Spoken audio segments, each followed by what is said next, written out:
Hi guys, നിങ്ങൾ തമിഴിൽ കണ്ടിട്ടുള്ള ആ ഒരു പാറക്കഷ്ണം വേറെ ഒന്നുമല്ല, നമ്മുടെ ഇടികല്ലാണ് കേട്ടോ.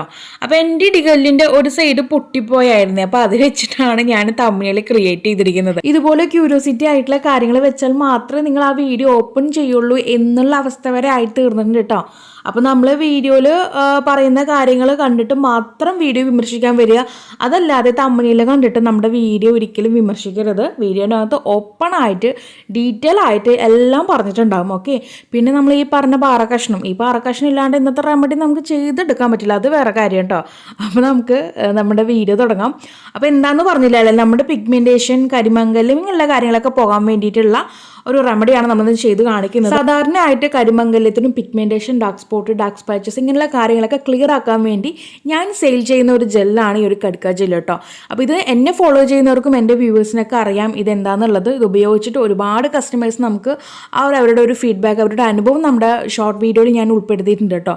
അപ്പോൾ ഈ ഒരു കടുക്ക ജെൽ ഉപയോഗിച്ചിട്ടാണ് ഞാൻ സാധാരണ കരിമംഗല്യം പോകാനൊക്കെ കൊടുക്കുന്നത്.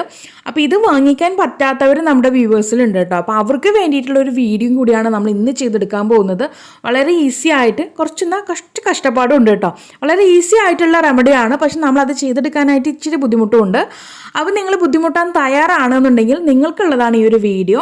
അപ്പോൾ നമുക്ക് വീഡിയോ കണ്ടാലോ? ഈ ഒരു പിഗ്മെൻറ്റേഷനും കരിമംഗലിലൊക്കെ പോകാൻ വേണ്ടിയിട്ടുള്ള ആ റെമഡി എന്താണെന്ന് നമുക്ക് നോക്കാം. അപ്പോൾ അതിന് വേണ്ടിയിട്ട് നമുക്ക് ആദ്യം ഈ കാണിക്കുന്ന പോലത്തെ ഒരു പാറക്കല്ല് വേണം, അല്ലെങ്കിൽ ഒരു ഒരകല്ല് എടുക്കുക. പിന്നീട് നമുക്ക് വേണ്ടത് ഏറ്റവും സിമ്പിളായിട്ട് നമ്മുടെ വീട്ടിൽ കിട്ടുന്നൊരു കാര്യമാണ്. അത് വേറെ ആരുമല്ല, നമ്മുടെ ചിരട്ടയാണ് കേട്ടോ.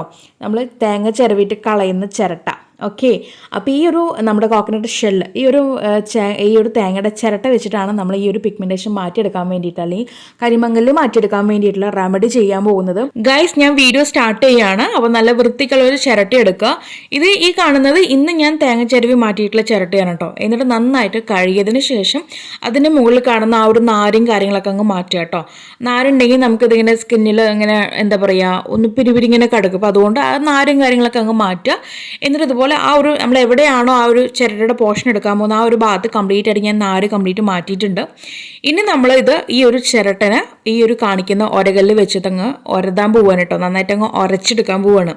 ഓക്കെ, അപ്പോൾ ഉരയ്ക്കുന്നത് വെറുതെ അല്ല, നമ്മളിതിനകത്തേക്ക് ഒരു കാര്യം കൂടി ചേർത്തുകൊണ്ടാണ് നമ്മളിത് ഉരച്ചെടുക്കുന്നത് കേട്ടോ. അങ്ങനെ ഉരയ്ക്കുമ്പോഴാണ് നമുക്കിതൊരു ക്രീം കൺസിസ്റ്റൻസിയിലായി കിട്ടുന്നത്. വേറെ ആരുമല്ല, നമ്മുടെ തൈരാണ് കേട്ടോ.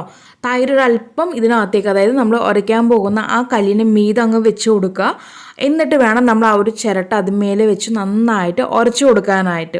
അപ്പോൾ ഈ ഒരു തൈര് മാക്സിമം തൈര് എടുക്കാനായിട്ട് നോക്കുക. കാരണം നമ്മുടെ സ്കിന്നിനെ ലൈറ്റൈൻ ചെയ്യാനും പാടുകളുണ്ടെങ്കിൽ ആ പാടുകളെല്ലാം ലൈറ്റൈൻ ചെയ്യാനായിട്ടും നന്നായിട്ട് ഹെൽപ്ഫുൾ ആവുന്നൊരു കാര്യമാണ് നമ്മുടെ ഈ ഒരു തൈര് കേട്ടോ. അപ്പോൾ മാക്സിമം നിങ്ങൾ തൈര് എടുക്കാനായിട്ട് നോക്കുക. ചിലർക്കെങ്കിലും തൈരിൽ അലർജി ഉള്ള ആൾക്കാരുണ്ടാവും കേട്ടോ. അപ്പോൾ അവർ നിങ്ങൾ ചെയ്യേണ്ട കാര്യം എന്ന് പറഞ്ഞിട്ടുണ്ടെങ്കിൽ മാക്സിമം തൈര് നോക്കുക കേട്ടോ.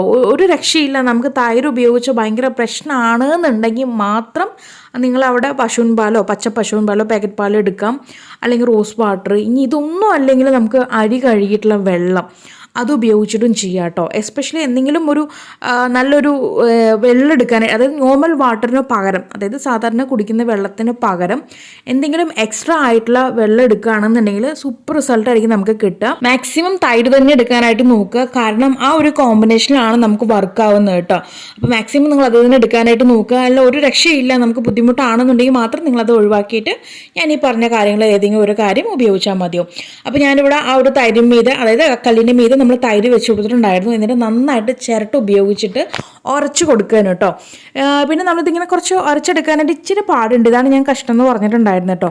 അപ്പം ഞാൻ ഇതുപോലെ ഡെയിലി ഈ പറഞ്ഞ രീതിക്ക് അങ്ങ് ഉരച്ചിട്ട് ഫേസിൽ അങ്ങ് അപ്ലൈ ചെയ്യുകയാണ് ചെയ്യുന്നത്. ഇനി നിങ്ങൾക്കിത് ഉരയ്ക്കാൻ ബുദ്ധിമുട്ടുണ്ട്, നമുക്കിത് ടൈം ഇല്ലയെന്നുണ്ടെങ്കിൽ നിങ്ങളൊരു കാര്യം ചെയ്യുക. നമ്മുടെ അടുത്തുള്ള ആശാരിച്ചേട്ടന്മാരത്ത് പോകുക, മരം പണിക്കാരില്ലേ, അവരുടെ അടുത്ത് പോകുക. ആശാരിച്ചേട്ടന്മാരത്ത് പോയിട്ട് അവരോട് ഈ ചിരട്ടനൊന്ന് പൊടിച്ചു തരാൻ പറഞ്ഞാൽ അവർ പപ്പടം പൊടിക്കുന്ന പോലെ അങ്ങ് പൊടിച്ച് പരുവാക്കി തരും, നല്ല പൗഡർ ആക്കിയിട്ട് തരും. അപ്പോൾ അങ്ങനെ സമയമില്ലാത്തവരുണ്ടെങ്കിൽ ആ ഒരു ടെക്നിക്ക് ഉപയോഗിച്ചോളൂ കേട്ടോ. ആശാരിച്ചേട്ടന്മാരത്ത് പറഞ്ഞാൽ മതി, അവർ പപ്പടം പൊടിക്കുന്ന പോലെ അങ്ങ് പൊടിച്ചു തരും. അപ്പോൾ ഞാൻ ഇതുപോലെ കേട്ടോ ചെയ്യുന്നത്. ഡെയിലി ഇതുപോലെ കുറച്ച് നമ്മൾ തൈര് ഉപയോഗിച്ചിട്ട് ഉരച്ചിട്ട് നമുക്ക് എവിടെയാണോ കരിമംഗലി ഉള്ളത് ആ ഒരു ഭാഗത്ത് വെച്ച് കൊടുക്കുക. അതല്ല നമുക്ക് ടോട്ടൽ ഫേസിൽ അപ്ലൈ ചെയ്യണമെങ്കിൽ അങ്ങനെയും അപ്ലൈ ചെയ്യാം കേട്ടോ. എങ്ങനെയായാലും കുഴപ്പമില്ല, നല്ലതാണല്ലോ. അപ്പോൾ അത് എങ്ങനെയായാലും കുഴപ്പമില്ല. അതുപോലെ തന്നെ നമുക്ക് ഈ കോക്കനട്ടിൻ്റെ ആ ഒരു തേങ്ങയുടെ ആ ഒരു തേങ്ങാ വെള്ളം, അത് നമുക്ക് ടോണറായിട്ട് ഉപയോഗിക്കാം. നല്ലതാണ് കേട്ടോ. നിങ്ങളുടെ കയ്യിൽ ബയോ എൻസൈമി ഉണ്ടെങ്കിൽ അത് ഇതിനകത്തേക്ക് ആഡ് ചെയ്തിട്ട്, അതായത് നമ്മുടെ കോക്കനട്ട് വാട്ടറിനകത്തേക്ക് ആഡ് ചെയ്തിട്ട് നിങ്ങൾക്ക് അതൊരു ടോണർ പോലെ നമുക്ക് പുറത്ത് വെച്ചിട്ടും ഉപയോഗിക്കാം. അതല്ല ഫ്രിഡ്ജിൽ വെച്ച് സ്റ്റോർ ചെയ്യണമെങ്കിൽ അങ്ങനെയും ചെയ്യാം കേട്ടോ. അപ്പോൾ അത് ഉപയോഗിക്കാം. നല്ലതാണ് നമ്മുടെ തേങ്ങാവെള്ളം നമ്മുടെ ഫേസിൽ ടോണറായിട്ട് ഉപയോഗിക്കുന്നത്. ആ രീതിക്ക് നിങ്ങൾക്ക് അത് ജസ്റ്റ് ഒരു നല്ലൊരു സ്കിന്നിന് നല്ലതാണ്. പക്ഷെ നമുക്ക് കരിമങ്കലിലും പിഗ്മെൻറ്റേഷൻ പോകണമെങ്കിൽ ഞാൻ ഈ പറഞ്ഞ മെത്തേഡ് തന്നെ ഉപയോഗിക്കണം കേട്ടോ. അത് എക്സ്ട്രാ റിസൾട്ടിന് വേണ്ടി ഞാൻ ജസ്റ്റ് പറഞ്ഞു എന്ന് മാത്രം. താല്പര്യം ഉണ്ടെങ്കിൽ അതൊന്ന് ചെയ്ത് നോക്കാം കേട്ടോ. ഇനി മുതൽ നിങ്ങൾക്ക് ആ ഒരു തേങ്ങാവെള്ളം ഉപയോഗിച്ചിട്ട് ഫേസിലൊന്ന് ടോൺ ചെയ്ത് കൊടുക്കുക, ടോണർ ഒന്ന് സ്പ്രേ ചെയ്ത് കൊടുക്കുക. ഓക്കെ, അപ്പോൾ ഇത്രേ ഉള്ളൂ. വളരെ ഈസിയാണ്. പക്ഷെ നമ്മൾ കുറച്ച് സമയം എടുത്തിട്ട് നമ്മളിത് ചെയ്യേണ്ട കാര്യം കൂടിയാണ്. അപ്പോൾ ഈ രീതിക്ക് നിങ്ങൾ എല്ലാ ദിവസവും നിങ്ങൾക്ക് ട്രൈ ചെയ്യാം. ഇന്ന ദിവസം ഒന്നുമില്ല, നിങ്ങൾക്ക് ചെയ്യാൻ പറ്റുന്ന ദിവസങ്ങളൊക്കെ നിങ്ങൾ ചെയ്ത് നോക്കുക. സൂപ്പറാണ്. ഒരു 1 വീക്ക് കൊണ്ട് തന്നെ ആ ഒരു ചേഞ്ച് കാണാൻ പറ്റും. പക്ഷെ നല്ല റിസൾട്ടിന് വേണ്ടി കുറച്ച് ക്ഷമയോട് നിങ്ങൾ കാത്തിരിക്കുക തന്നെ വേണുണ്ടോ. കാരണം ഈ പിഗ്മെൻറ്റേഷൻ അത്രയും കണ്ട് പോണ ഒരു കാര്യമല്ല, മെല്ലെ പോകത്തുള്ളൂ, പെട്ടെന്നൊന്നും പോകുന്ന ഒരു കാര്യമല്ല, പതുക്കെ പോകത്തുള്ളൂ. അപ്പോൾ അതുകൊണ്ട് കുറച്ച് ടൈം കൊടുക്കുക കേട്ടോ. അപ്പോൾ ഈ രീതിക്ക് നിങ്ങൾ കണ്ടിന്യൂസ് ആയിട്ട് ഉപയോഗിച്ചിട്ട് നിങ്ങൾക്കുണ്ടായിട്ടുള്ള ആ ഒരു മാറ്റം നിങ്ങൾ ഉറപ്പായിട്ടും ഈ ഒരു വീഡിയോയുടെ താഴെ വന്ന് കമൻറ്റ് ചെയ്യണം കേട്ടോ. എങ്കിൽ മാത്രമേ അത് മറ്റുള്ളവർ കണ്ടിട്ട് അവർക്ക് കൂടി ചെയ്യാനുള്ള ഒരു ഇൻസ്പയർ ഉണ്ടാവുള്ളൂ. ഓക്കെ, അപ്പോൾ ഗൈസ് എല്ലാവരും ട്രൈ ചെയ്ത് നോക്കും എന്നുള്ള വിശ്വാസത്തോടുകൂടി നമ്മൾ വീഡിയോ വൈൻഡപ്പ് ചെയ്യാൻ പോവുകയാണ്.